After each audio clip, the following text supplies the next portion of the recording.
Hey guys, welcome back to my channel. Today we are talking about what we're wearing to work. So I want to take this time to walk through how we can identify basic pieces that we need in our wardrobe in order to have a steady rotation of work appropriate outfits that we feel comfortable in, that look the part.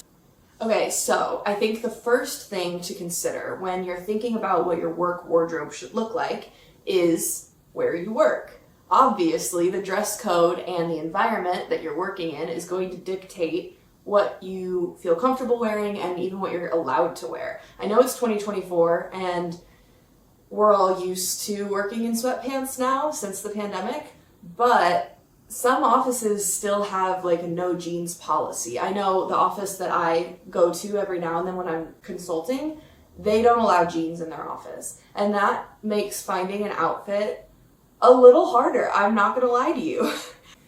So first off, what I would do is start by identifying your deal breakers. So that would be no jeans, if that's one of them.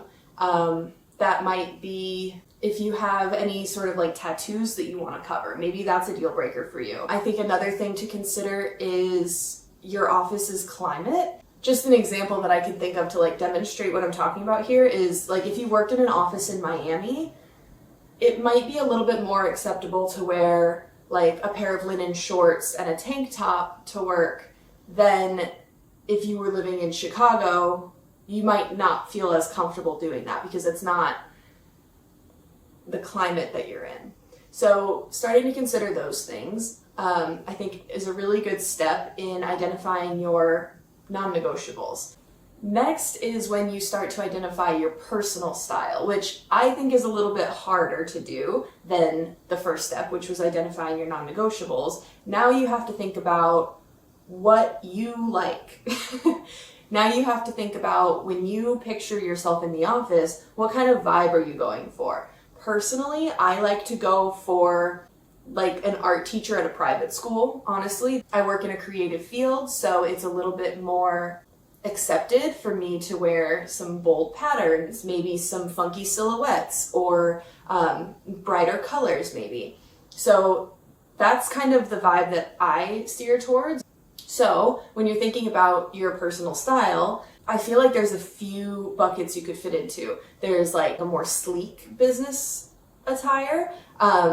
Some references that I can think of for this would be like suits, or I know this is kind of a weird one, but like, do you know in Divergent, the faction that does like law and like, I don't remember what it's called. I think her brother goes there. Anyway, but they always wear like solid colors, high contrast, like sleek lines, very tailored.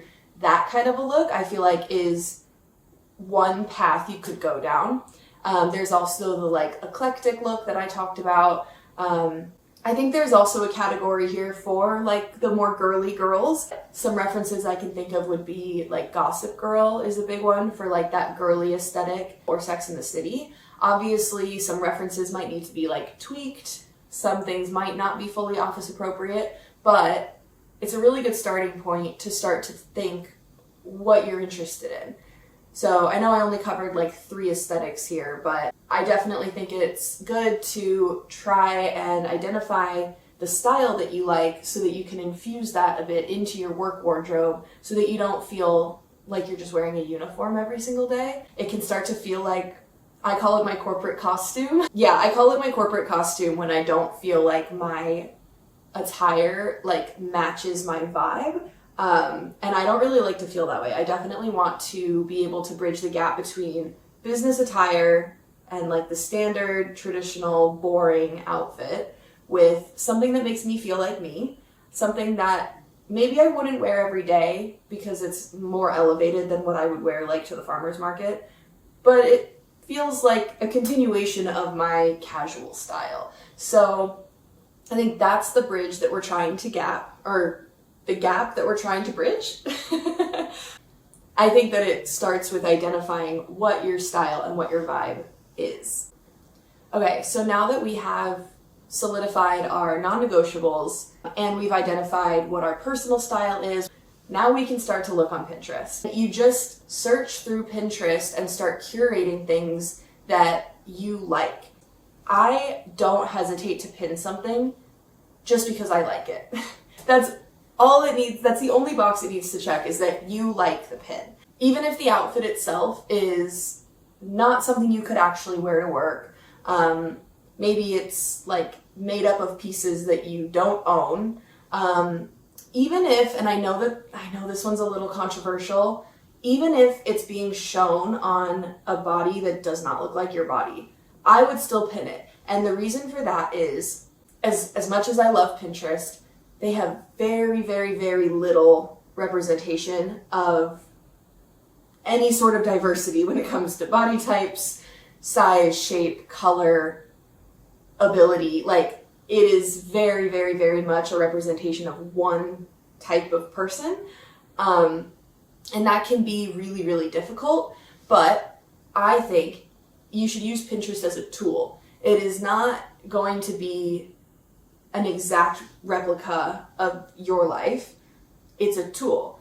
And I think that when you look at something and you like it, for whatever reason, if you have that initial reaction of like, ooh, that's cute, ooh, I like that, pin it.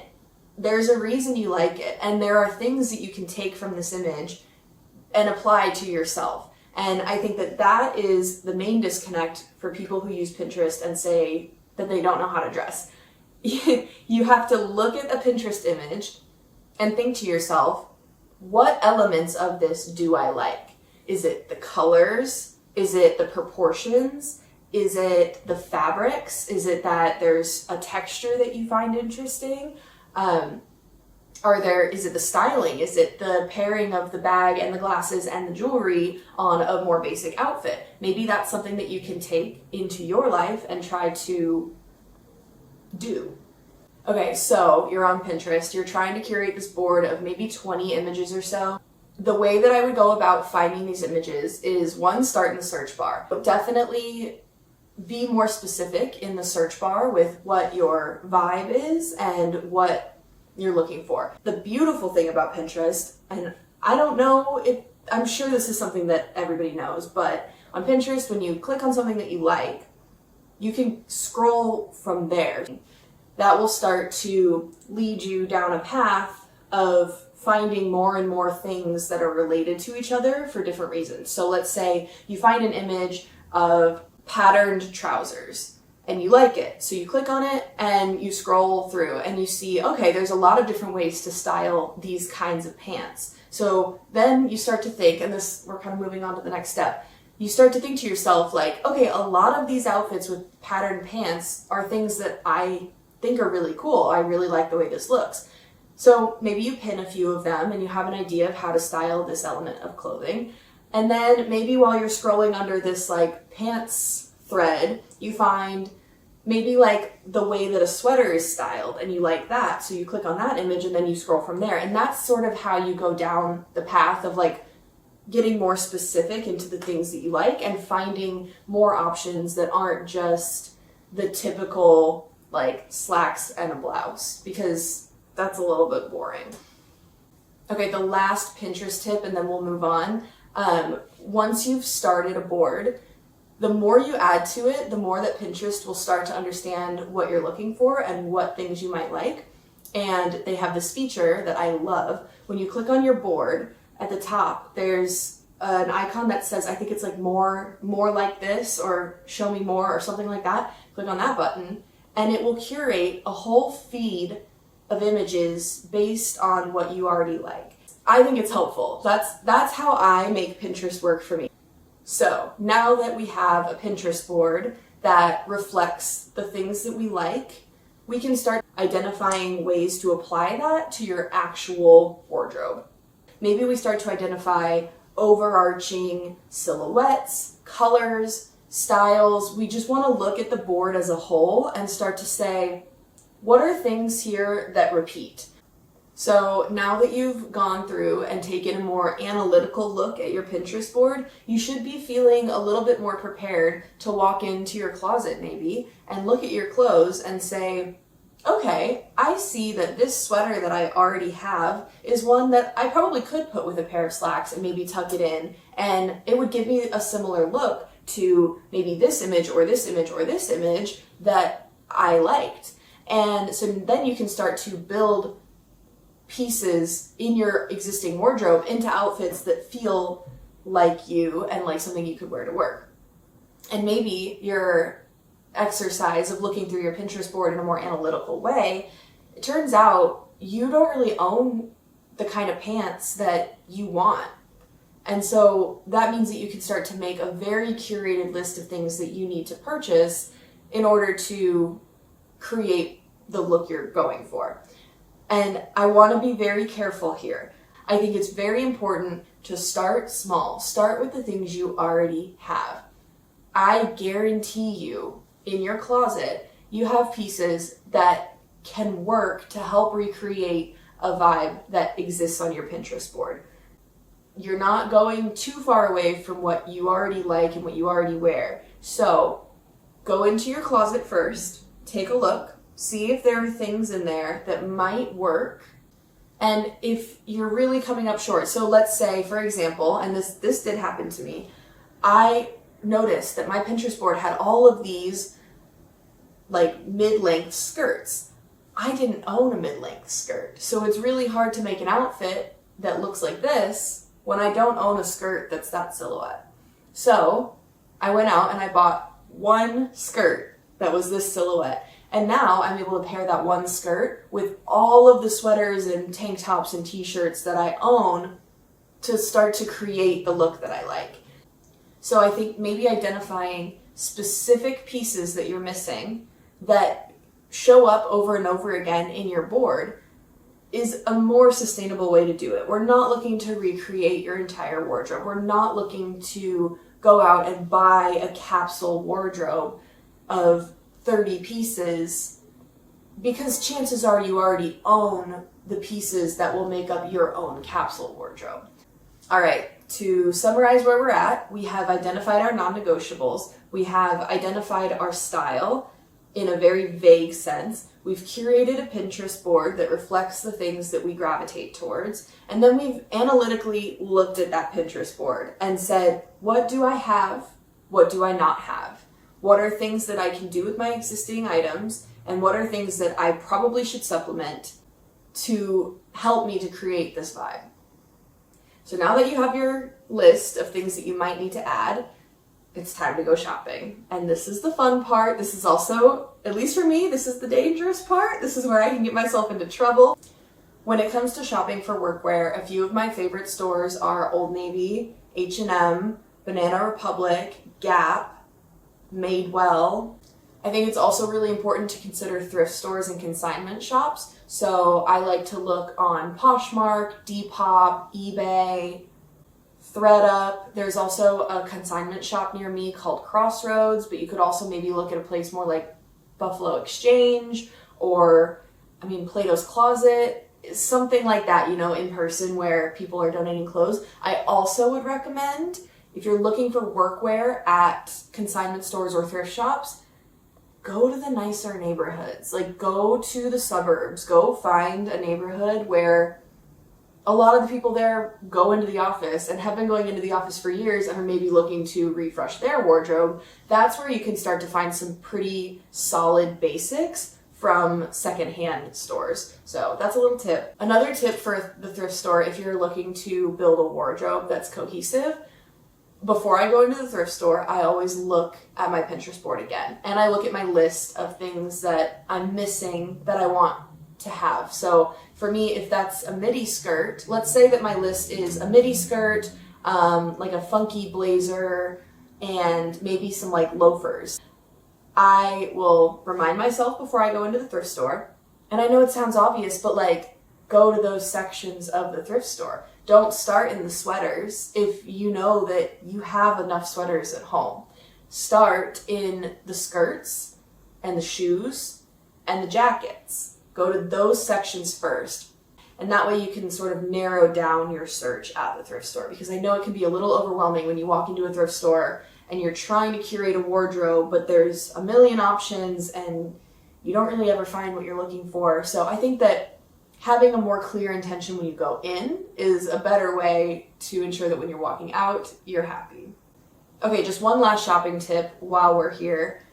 If you're looking at an item, whether you're at a thrift store or at a store like Old Navy or H&M or Madewell or whatever it is, if you're looking at an item and you're thinking to yourself, should I buy this? Is this something that I think I'll actually wear or that will be a good addition to my wardrobe? The way that I like to answer that question is, are there at least 2 outfits on my Pinterest board that this item would help me to recreate? That way you don't buy something that then is just going to sit in your closet and you're never going to wear it because you don't have anything to pair it with and you don't actually know how to style this as an outfit. Okay, the last point I'll make when it comes to like what we're wearing to work is, even if you do decide that you're not going to go crazy with finding a bunch of silhouettes or patterns or textures, you want to go for an all black outfit every day, definitely play with your styling, play with your accessories and maybe your hair. You know, you can definitely curate a vibe with a super basic outfit and just really good styling. So keep that in mind when you're looking for workwear things. If you want to keep your wardrobe super basic, maybe look to have a little bit more fun in your accessories. I think another hot tip that I've got for dressing for work, a monochrome look will always be elevated. Whether that's all black, all beige, even all gray. I'm not the biggest fan of gray because it just doesn't work for me personally, but it can really look elevated. And then if that's your vibe, it's easy to pair, you know? If you're the type of person that all black everything is just fine for you, that's great. Then you can start to collect things that are in interesting fabrics or interesting silhouettes, and you always know that if you just buy it in black, it'll fit in your wardrobe. And maybe it's not black, maybe it's like a deep brown, maybe it's a more beigey white kind of color. Okay, I know I said that my last point was like 2 points ago, but I have a couple more things I want to talk about. So the first one is, what are we wearing to work when it's hot out? And to that I say, it's really important to look at the fabrics. I think that wearing linens and cotton fabrics is a much cooler way of dressing. So then you can still wear like your longer sleeves, your longer pants, and feel comfortable in a work setting while still staying cool. So in the summertime, definitely look at fabrics. I also think in the summertime, depending on where you live, depending on the culture of your company, I think it's fine to wear shorts and like shorter skirts. If you want to feel more comfortable in a skirt, definitely wear tights. But people have to understand that it's hot out, and I think a tailored pair of linen shorts is always appropriate, especially if they're on the longer side. But I know that going with a shorter bottom is something that maybe not every workplace is going to be okay with, so definitely take that one with a grain of salt. But I think there are super elevated ways to have bare legs in the workplace. And then also in terms of tank tops, if I was wearing a tank top to work personally, I would want to also just bring a jacket or bring a blazer or something with me for those times when maybe you're less comfortable having just a tank top on. You can just throw it on and feel comfortable, but then you also have the flexibility of being like, it is hot in here. So I wanted to address summertime in the workplace, and I can definitely do like a full video just addressing like what to wear in the summertime to work. And then the last one that I want to touch on are shoes. This one's hard for me because I am a sneakers girl. I like to wear my Air Force Ones, my New Balance, like that's my standard for footwear. And I know that a lot of times at work, sneakers don't really pass the vibe check. You know, the office that I consult at straight up says no sneakers. So that makes my footwear a little bit more difficult. Another like thing to consider, at least for me, is that heels are so uncomfortable for me. I cannot wear heels regularly. So I like to look for a more flat option. And so for that, I would say loafers are a really great place to start. There are loafers in a bunch of different styles. I used to think of loafers as like old man dad shoes, but definitely they're a more comfortable way to wear flat shoes in the office. Also, talking about flat shoes to wear to work, I know some people love ballet flats, some people love mules. I personally don't love having my heels out in a mule, so I stay away from those, but it's a good option. It's a good flat option if that's something that you're interested in. And then when it comes to heels, I love a good boot. I love a good pointed toe. But definitely the heels are ones that I would save for a more formal day. I think that I would probably wear heels. If I was going into the office every day or even like 3 times a week, I would probably wear heels like maybe twice a month. Like my feet can't do it. My feet, like literally my toes will start to go numb if I wear heels all day. So maybe that's just a me thing, but I definitely am over here looking for the flat options, which are mostly the loafers for me. Okay, I think that wraps up, at least for now, my thoughts on what we're wearing to work. This was a quick start on how to curate what you're looking for, how to curate your wardrobe, how to start identifying the items that will work for you. It's also been really nice to look at my own Pinterest board a little bit and start to identify those themes for myself. So if you enjoyed this, please let me know down below and feel free to like the video. I'll be back soon enough with another one, so make sure to subscribe and I will see you next time. Thanks. Bye.